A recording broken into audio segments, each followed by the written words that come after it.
the first numericals, that is calculate the mass of the photon with wavelength. You see, they're asking that to find out the mass, correct? No, you see what they're given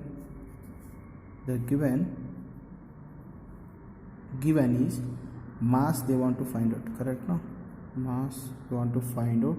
Then they're given that wavelength is lambda is equals to 3.6 Armstrong, correct? No, the Armstrong we can write 3.6 into 10 to the power of minus 10 meters. Again we can convert it into meter per second, or we can keep like that only. Then the velocity of light, you know that v is equals to 3 into 10 to the power of 8 meter per second, correct? No, we have the formula to find m is equals to h by lambda v. By the formula we know that the previous class we discussed to find the mass of the photons by calculating both Einstein formulas. We got this formula. We want to find out, we know that h is equals to Planck's formula, that is h is equals to 6.626 into 10 to the power of minus 34 joules per second. Okay, you see we are substituting the Planck's formula, Planck's constant, that is 6.626 into 10 to the power of 34 by lambda. How much they given? 3.6 into 10 to the power of minus 10 meters into what is the velocity of light? 3 into 10 to the power of 8. If you calculate it, we get this mass 6.13 into 10 to the power of 33 kgs. If you calculate, you will get it. Okay, next we are going to solve the another problem, that is velocity of electrons. Okay,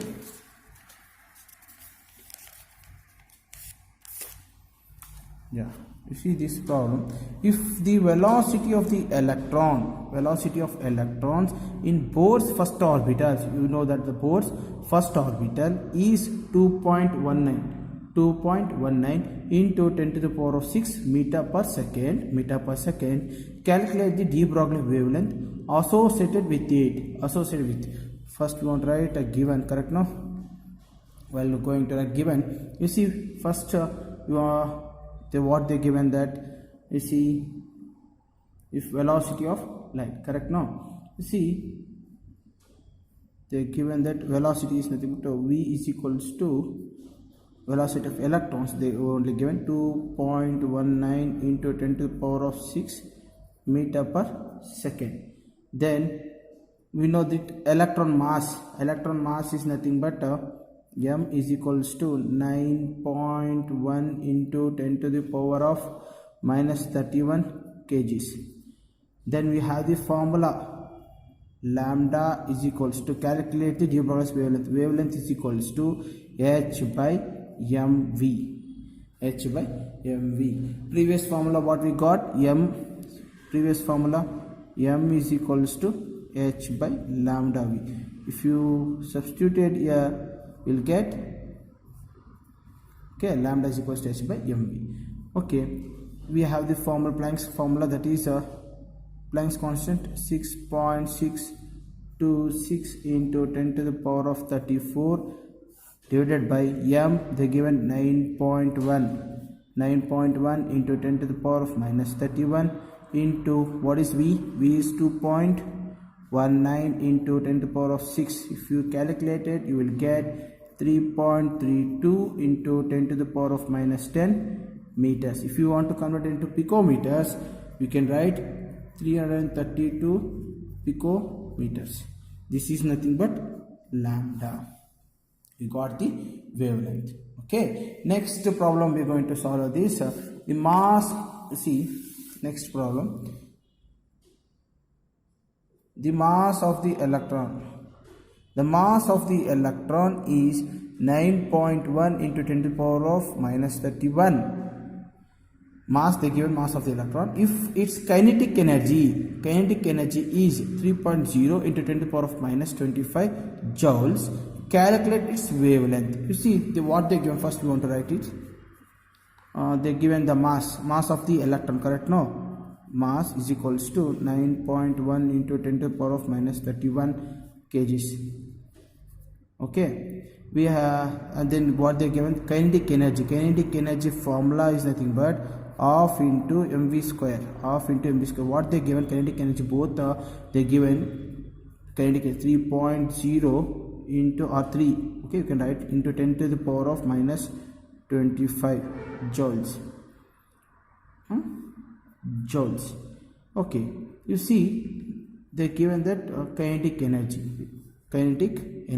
they given that. You see of what is mass is nothing but 9.1 into 10 to the power of minus 31, correct? No, then we don't have the velocity, v square, correct, equals the kinetic energy, what they given, 3 into 10 to the power of 25. Okay, while substituting v square is equals to 3 into 10 to the power of minus 25 divided by 1 by 2 into 9.1 into 10 to the power of minus 31. We can write this while 3 into 10 to the power of 25 into, you see 1 by 2, it is go 2 is upper side, 2 into 9.1 into 10 to the power of 31. If we calculate, we will get 0.6593 into 10 to the power of 6. This is v square. We want to get v. For that, v square root of 0.6593 into 10 to the power of 6. What we'll get? We will get to if you square on 0.6593, we will get 0.8119 into 10 to the power of 3. If you substitute the 10 to the power of 3 to the left hand side, we will get 8.11 into 10 to the power of 2. We got the velocity of the electrons. Then we have the Planck's formula also. We have the Planck's constant is 6.626 into 10 to the power of 34 joules per second. When we have the formula, lambda is equals to h by mv. We got we have the h Planck's constant for value. We have the mass is nothing but 9.1. Then we have the velocity 8.11 into 10 to the power of 2. If you substitute it, we got 6.626 into 10 to the power of 34 divided by mass is how much they given, 9.1 into 10 to the power of 31 into velocity how much, 8.11 into 10 to the power of 2. The lambda we get that 8.99 into 10 to the power of minus 7 meters. This is the lambda we got if we substitute the values. Next problem, we're going to study that.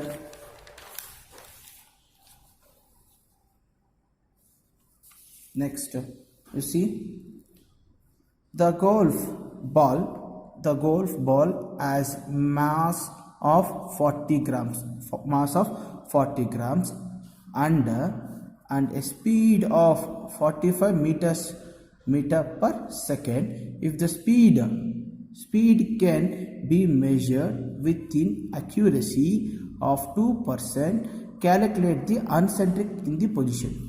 Means calculating the position, means Heisenberg uncentric principle only explain that the position and momentum of the electrons. Okay, we are taking a golf ball. Okay, you see, we're going to this. What they given that mass, correct? No, mass is 40 grams. Mass is equals to 40 grams. Then what they given that the speed means velocity is nothing but 45 meters per second, correct? No. Then what they given that if the speed can be measured within accuracy of 2%, means speed. Again they are telling the speed can measure in accuracy 2%. For that we take v dash. Okay, because we got two speeds, for that we taken the v dash. If we convert it 2% into, see, v percentage equals 2% of v. V means you see the speed can be measured with accuracy 2%, while speed is 45 minutes per second. For that only we taken 2% 100 into 45. You will get 0.9 meter per second. We have the formula for Heisenberg concentric principles. Delta x is nothing but position, and m is mass. Delta v is nothing but velocity or speed. When we talk h by 4 pi, correct? No, h by 4 pi. You see, we want to find out the position. For that, delta x equals h by 4 pi m and delta v. Delta v is nothing but changes the speed. Okay, changes in the speed. We got it to 0.9. No, that is a change we occur. Okay, if we substitute, we know the Planck's constant 6.626 into 10 to the power of minus 34 by 4 into 3.14 into 4 into 10 to the power of, we are converting mass grams into kgs. 4 into 10 to the power of minus 3 into 0.9 we will get 0.146 into 10 to the power of minus 32. If you convert it into meters, we will get 1.46 into 10 to the power of minus 33 meters. This is nothing but the position of the ball moving in the speed of 45 meter per second. The mass of the ball is 40 grams. Its speed is moving, correct? No, 45 per second. While this type of, we can tell the position at while if you playing a cricket, we can tell the speed of the ball, correct? No, we can calculate also how much per second is moving, the velocity. Okay, while calculating this, we calculate the position of the golf ball. Okay, next we are going to study about another problem, that is calculating the energy. Calculate the energy associated with the first orbital of helium with the radius of its orbital. Okay, we know this n orbitals, energy of n orbital formula, correct? No, see, the energy of nth orbital, we know that minus 2.18 into 10 to the power of minus 18 and mass square divided by n square. You see what they given to calculate the associated to the hydrogen. You see, for helium, Z is equals to atomic number. If you substitute, what is n? They are telling that n is nothing but first orbital. You see, n is equals to first orbital. If you substitute, En is equals to minus 2.18 into 10 to the power of minus 18 into 2 square divided by 1 square. If you substitute, we will get the value is minus 8.72 into 10 to the power of minus 18 joules. We got the nth means this is E1. It is the first orbital, energy of the first orbital, energy associated with the first orbital. We got it. N is nothing but 1. Then what is the radius of this orbital? They are asking that again radius. They are asking energy of first orbital and radius of this orbital. And then you take Rn formula, radius of the orbital. You take I want to write this is a radius of orbital. Rn is equals to 0.0529 nanometers into n square divided by z. Okay, we know that n value. Okay, and we have the z value. So 0.0529 nanometers into n is 1, z is nothing but 2. We will get the value is 0.02645 nanometers. This is the radius of the orbital, or radius of this orbital. Radius of this orbital is nothing but they are asking that energy is nothing but E1. The radius also of the first orbital. Radius of the first orbital is 0.02645 nanometers. Next we are going to study about another problem, that is electron. You see, electron does not exist inside the nucleus. Why? They are asking that electron does not exist inside the nucleus. Electron means we know that in nucleus we have the protons and neutrons. Okay, the electrons surrounding. Why it is surrounding? They are asking that. If you go through this, we have the Heisenberg uncertainty principles, that is delta x into delta p equals h by 4. Correct? No, delta p is nothing but mass by volume, change in volume. We can substitute delta x into m by delta v equals h by 4 pi. Correct? No. Now they are telling that if you talk this delta x is radius of the nucleus. Sir, we told that position. No, the position is nothing but radius also will tell that positions. While knowing the radius, we can tell the position. For that we tell delta x equals radius of the nucleus. Radius of the nucleus is nothing but 1 into 10 to the power of minus 15 meters. 15 meters. They are asking why electrons does not exist. Why? We tell that. Okay, delta v, we have the mass of the electrons, we know that. Correct? Now then we taken the position also. How can you tell the radius of the nucleus is 1.10 to the power of minus 5, so sorry, 10 to the power of minus 15, not a 5, 10 to the power of minus 15 meters they given. Okay, delta x, we want to find out delta v. No, delta x into m delta v equals h by 4 pi. We want to find out delta v. Delta v is equals to h by 4 pi m delta x.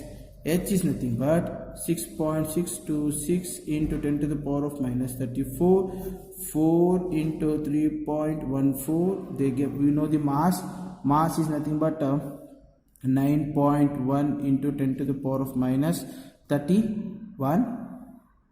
Again we want delta x is 1 into 10 to the power of 5. We can write 1 into 10 to the power of minus 15. If you substitute, we will get 5.77 into 10 to the power of 10 meters per second. We got the position, but what we are asking? We are asking that the electron density does not exist inside the nucleus. Why? Because this uncentric in the velocity, uncentric velocity is even higher than the velocity of light. You see, this is we got this velocity. No, what is the velocity? It is the electron velocity. Electron velocity, you see, 5.77 10 power of 10 meter per second. When come to velocity of light, we get 3.18. Correct? No, 3.18 in 3 into 10 to the power of minus 8. 3 into 10 to the power of minus 8 meter per second. You see, this is the velocity of light. This is velocity of light.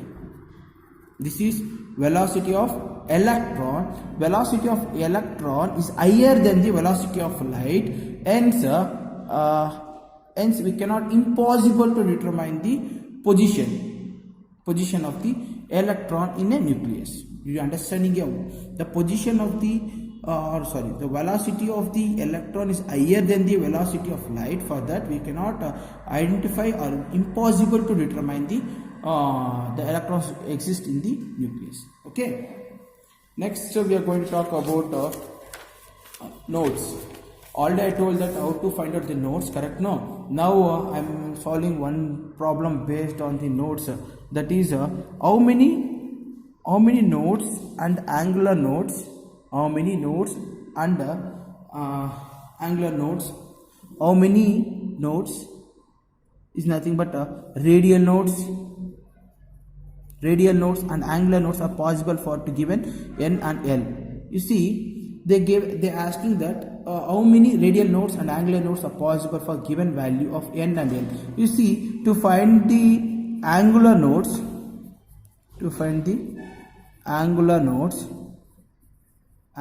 is nothing but azimuthal. How much the l value come, it is nothing but angular nodes. What is the radial nodes? Radial nodes is nothing but they have the formula n minus l minus 1. N minus l minus 1. The total number of nodes is nothing but total number of nodes is nothing but n minus 1. If you talk for 4 nodes, okay, how many radial nodes you want to find out? First radial nodes and angular nodes. Okay, for first we want to find out that 4d, for example 4d, that to find n is equals to 4, l is equals to 2. How can you tell l is equals to 2? We already told that if l is equals to 0, 1, 2, 3, 4, then it is S, P, D, F, correct? No, this is the nodes what we talk, and that if L is equals to 0, then S, L is equals to 1, P, L is equals to 2, it's D. Then you see they given the D means L is equals to 2, correct? No, then L is equals to 2, then you see what is the angular nodes is equals to L. L is nothing but 2. Angular nodes is 2. Then we want to find out that radial nodes. Radial nodes is nothing but formula n minus l minus 1. What is n? N is equals to, we know that 4, correct? No, minus l is 2 minus 1. 4 minus 2, 2 by 2 minus 1, 1. We'll get 1. The radial node is 1. The total nodes is nothing but n total nodes. How much? Angular nodes is 2, correct? No, 2. Radial node is 1. Then the total nodes is 3. Total nodes is 3. Next, if you go to the 5D, for example, if we talk of 5D, not we'll go for 3p, for example 3p. Then what is n? N is equals to 3, L is equals to 1, correct? No, then angular nodes, L is nothing but 1. No, L is nothing but 1. Angular node is 1. Then radial nodes, formula we know that n minus l minus 1. What is n? 3 minus 1 minus 1. 3 minus 1 2, 2 minus 1 1. Then it is 1. The total nodes, radial is 1, angular is 1. Then we get the total nodes is 2 in 2p, 3p orbitals. Okay.